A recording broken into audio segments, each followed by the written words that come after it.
నమస్తే. ప్రస్తుతం మనతో పాటు సీనియర్ జర్నలిస్ట్ జగదేవ్ గారు ఉన్నారు. ఆయనతో మాట్లాడారు. నమస్తే సార్. సార్, చిరంజీవి గారు ఒక మాట అన్నారు. ఏంటంటే, నేను బతికినంత కాలం సినిమాల్లోనే ఉంటాను, నాకు ఇంకా రాజకీయాలు సెట్ కావు అని చెప్పేసి ఒక మాట అన్నారు. మీరేమంటారు దీనికి? అంటే ఆయన వివరణ ఇవ్వాల్సి వస్తుందేమో. ఎందుకంటే మొన్న పవన్ కళ్యాణ్ గారికి జనసేన పార్టీకి 5 కోట్ల విరాళం ప్రకటించిన తర్వాత ఆయన మరలా తమ్ముడు యొక్క కూటమి ప్రభుత్వం కానీ వస్తే మళ్ళీ రాజకీయాల్లోకి వచ్చే అవకాశం ఉంది, లేదంటే క్యాన్వాసింగ్ చేసే అవకాశం ఉంది. పర్టికులర్గా పిఠాపురం ఏరియాకైనా ఈయన క్యాన్వాసింగ్కి రావచ్చు. ఒకవేళ తమ్ముడు గెలిస్తే, ఆల్రెడీ నాగబాబు గారు కూడా ఎంపీగా ట్రై చేశారు కదా, ఇప్పుడు అవ్వలేదు. రేపు పొద్దున్న గవర్నమెంట్ వచ్చి అక్కడ కూడా ఎన్డీఏ కూటమి వస్తే రాజ్యసభకైనా మేబీ నాగబాబు వెళ్తారేమో, ఈయనకు కూడా అలాగే ఇస్తారు, మళ్ళీ వస్తారు. రకరకాల వార్తలు వినిపిస్తున్న నేపథ్యంలో తమ్ముడు కాబట్టి అక్కడ జనసేన పార్టీ విరాళాలు లేకో, లేదంటే పవన్ కళ్యాణ్ గారు ఆస్తులు అమ్ముకొని పార్టీ నడిపిస్తున్న నేపథ్యంలో ఆయన 5 కోట్ల విరాళం ప్రకటించడం అనేది మంచి తరుణమే. ఎందుకంటే ఆయన చూసి మిగతా వాళ్ళు కూడా విరాళాలు ఇవ్వడమో, లేదంటే పార్టీ నడిపించడానికి సమాయత్తం అవడం ఏదో అవుతుంది. బట్ కుటుంబ సభ్యుడు కాబట్టి ఇంకా నేను ఆయన మద్దతు ఇవ్వలేను, ఆయన వెనక నేను నిలబడను అనడానికి లేదు. ఆయన నిలబడాలి కూడా, ఆయన ధర్మం అది. ఎందుకంటే ఒకప్పుడు చిరంజీవి గారు పార్టీ పెట్టినప్పుడు యువ అధ్యక్షులుగా పవన్ కళ్యాణ్ గారే ఉన్నారు. దానికి ఆయన చాలా హడావుడిగా అంత తిరగడం కూడా జరిగింది. అప్పుడే కదా తండాలు ఏవో తిరిగినప్పుడు చాలా వరకు చలించిపోయి ఇలాగైనా రాజకీయాల్లోకి రావాలని అప్పుడు ఆయన నిర్ణయం తీసుకున్నారంట. చాలా సందర్భాల్లో జనసేన ఆవిర్భావ సభలో కూడా ఆయన పవన్ కళ్యాణ్ గారు చెప్పడం జరిగింది. సో ఇటువంటి నేపథ్యంలో చిరంజీవి గారు వస్తారా, మరలా వస్తే సపోర్ట్ చేస్తారా, లేదంటే ఎమ్మెల్సీగానే ఇలా ఎవరికి ఇచ్చింది వాడు ఊహాజనితంగా మాట్లాడుకుంటారు కదా. అలాగ మాట్లాడుకుంటున్న నేపథ్యంలో ఆయన రాజకీయాలకు వస్తారనే వార్తలు ఎక్కువగా వైరల్ అవుతున్న నేపథ్యంలో మేబీ వాటన్నిటికీ చెక్ పెట్టే విధంగా ఆయన స్టేట్మెంట్ ఇచ్చుంటారని నేను అనుకున్నాను. ఇంకోటి ఏంటంటే, ఆయనకి ఆ 5 కోట్ల వివరాలు ఇచ్చినప్పుడు తమ్ముడు వెనక నేనున్నాను అని చెప్పడం, కొన్నిసార్లు చాలా ఆడియో ఫంక్షన్స్లో కూడా నేను సరిపోను కానీ తమ్ముడు సరైన వాడు, ఎక్కడికెక్కడ లెక్క అప్ చెప్తాడని చెప్పడం. సరే, తమ్ముడిని ముందు పెట్టి నడిపిస్తాడేమో, లేదంటే సపోర్ట్ ఇస్తాడేమో అనుకున్న వార్తలకి చెక్ పెట్టేలాగా ఆయన స్టేట్మెంట్ ఇచ్చారు. ఇంకోటి ఏంటంటే, ఆయన ఇప్పటివరకు రాజకీయాల్లోకి రాకుండా ఉండుంటే మేబీ వచ్చేవాడేమో.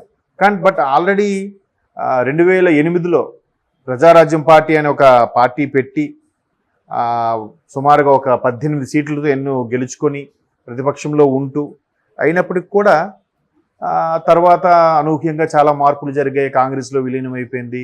తర్వాత ఆయన కాంగ్రెస్ తరఫున కేంద్ర మంత్రిగా కూడా వ్యవహరించారు. ఇవన్నీ జరిగాయి. బట్ ఎందుకో ఆ ప్రెషర్సు, ఆ రాజకీయ పరిస్థితులు తట్టుకోలేకో, లేదంటే మరీ పర్సనల్గా ఫ్యామిలీ విషయాల్లో వెళ్ళిపోయి విమర్శలు చేస్తున్నప్పుడు ఆ విమర్శల తాకిడి తాళలేకో ఆయన పార్టీని కాంగ్రెస్లో విలీనం చేసేసి కేంద్ర మంత్రి పదవి చేసుకున్నారు. కానీ తన పని ఆయన చేసుకున్నారు. ఎట్టకేలకు మళ్ళీ ఖైదీ నెంబర్ 150 అనే సినిమాతో మళ్ళీ ఇండస్ట్రీకి వచ్చి నేను ఇక్కడ వాడిని, ఎక్కడికే చెందుతాను అక్కడ నేను చెందను అన్నట్టుగా కూడా చెప్పడం, ఏదో సొంత ఇంటికి వచ్చినంత హ్యాపీగా ఉంది అని చెప్పడం. మళ్ళీ సినిమాలు చేసుకుంటున్నారు. అఫ్కోర్స్ అరకొర ఒక్కొక్కటి హిట్ అవుతున్నాయి, ఒక్కొక్కటి ఫ్లాప్ అవుతున్నాయి. బట్ ఇది తెలిసిన విద్య, అది తెలియని విద్య. రాజకీయాల్లో ఎన్నాళ్ళు చేసినా తెలియని విద్య అది. ఎందుకంటే ఎంత నేర్చుకున్నా ఉండనే అంటది. ఎన్ని కుయుక్తులు పన్నినా కూడా మళ్ళీ కొత్త వ్యూహాలని ఎదుర్కోవాల్సి ఉంటుంది. మరి నాకు అది పనికిరాదు, నేను సూట్ కాను దానికి అని ఆయనే స్వయంగా ఒప్పుకున్నాడు. జనరల్గా ఏ రంగంలోకి వెళ్ళినా దాని అంతు చూడాలి అని బాగా కష్టపడి చేసే వాళ్ళు ఉంటారు. బట్ ఆయన ఆల్రెడీ సినిమా ఇండస్ట్రీలో దాని అంతు చూసి ఒక ఇంచుమించు 30 ఏళ్ళు నెంబర్ 1 స్థానం అనుభవించినట్టున్నారు. అంతే కదా, సూపర్ స్టార్గా, మెగాస్టార్గా నెంబర్ 1 స్థానంని 30 ఏళ్ళ పాటు ఏకఛత్రాధిపత్యంగా వహించడం అనేది గొప్ప విషయమే. ఇది మరి ఎందుకో ఆయనకి నప్పలేదు, ఎబ్బట్టుగా అనిపిస్తుంది. తనకు తానుగానే డిసైడ్ చేసుకున్నారు, నేను దీనికి పనికిరాను అన్నట్టుగా. బట్ చాలామంది సొంత పనులు, సొంత వ్యాపారాలు చేసుకుంటూ కూడా రాజకీయ రంగంలో ఉన్నారు. బట్ అలా చేయడానికి నచ్చక, మనకి అందులో ఇమడలేక నేను దానికి పనికిరాను అనే విధంగా ఆయన స్టేట్మెంట్ ఇచ్చారు. ప్రధానంగా ఇంకోటి ఏంటంటే, అలా ఇవ్వడానికి కూడా కారణం ఉంటుంది నేను అనుకోవడం. ఎందుకంటే చిరంజీవి గారు ఇండస్ట్రీ పెద్దగా ఉన్నారు ప్రస్తుతానికి, అంటే అన్డిక్లేర్డ్ హెడ్. బట్ అలా ఉండడం వల్ల ఆయన ఒక పార్టీకి, ఒక వ్యక్తికి మొగ్గు చూపడం వల్ల రేపొద్దున వేరే ప్రభుత్వాలు వచ్చినా, వాళ్ళకి నచ్చని ప్రభుత్వాలు వచ్చినా, లేదంటే ఇదే టీడీపీ జనసేన కూటమి ఎన్ని రోజులు ఉంటుందో తెలియదు. ఒకవేళ టీడీపీ మళ్ళీ ఇది వేడైపోయినా రకరకాల హడ్డిల్స్ ప్రాబ్లమ్స్ ఈయన వల్ల ఇండస్ట్రీ మొత్తానికి ఇబ్బంది కలుగుతాయనే ఉద్దేశంలో కూడా మేబీ ఎందుకు మనం న్యూట్రల్గా ఉంటేనే బెటరు, వ్యక్తిగతం వేరు రాజకీయం వేరు, సినిమాలు వేరు ఈ ప్రొఫెషన్ వేరు అనుకుని అన్నిటికీ కామన్గా ఉండేలాగా స్టేట్మెంట్ ఇచ్చిండొచ్చని నేను అనుకుంటున్నాను. చాలామంది సినీ ప్రముఖులు అలాగే ఫిల్మ్ నగర్ వర్గాలు మాట్లాడుకున్నది ఏంటంటే దాసరి నారాయణరావు గారు ఒకప్పుడు ఇండస్ట్రీ పెద్దగా ఉండేవారు, ఎవరికి ఏ సమస్య వచ్చినా ఏ సినిమాలు చాలా వరకు ఆగిపోయినా మళ్ళీ మొదలుపెట్టేలాగా సినిమాలు రిలీజ్ అయ్యేలాగా ఎవరైనా గొడవలు పడినా కూడా ఇప్పుడు మోహన్ బాబు లాంటి వాళ్ళ వ్యక్తులకి మోహన్ బాబు గారికి చిరంజీవికి మధ్యలో పొరపచ్చాలు వచ్చినప్పుడు కూడా ఆయన ఏదో సెటిల్ చేశారని కథనాలు, మనకు వాస్తవం తెలియదు. బట్ ఎస్పెషల్లీ రాజేంద్ర ప్రసాద్ గారు అలాగే ఆయన పేరేంటి రేలంగి నరసింహరావు గారు, డైరెక్టర్ రేలంగి నరసింహరావు, వాళ్ళిద్దరు కాంబినేషన్లో దగ్గర దగ్గర 34 సినిమాలు వచ్చాయంట, అన్ని కామెడీ కాంబినేషన్. అందులో ఒక 18-20 వరకు ఇట్లాగే సగంలో ఆగిపోవడం, ఒకళ్ళు ఈగోలు వచ్చి ఆగిపోవడం, ఇష్యూస్ రావడం జరిగాయట. ఇవన్నీ కూడా దాసరి నారాయణ గారు సమక్షంలో వెళ్ళడం, ఆయన పంచాయతీ సెటిల్ చేయడం, మళ్ళీ సినిమా రిలీజ్ అవ్వడం. అలా దాసరి నారాయణ గారు ఎంతో మందికి లైఫ్ ఇచ్చారండి.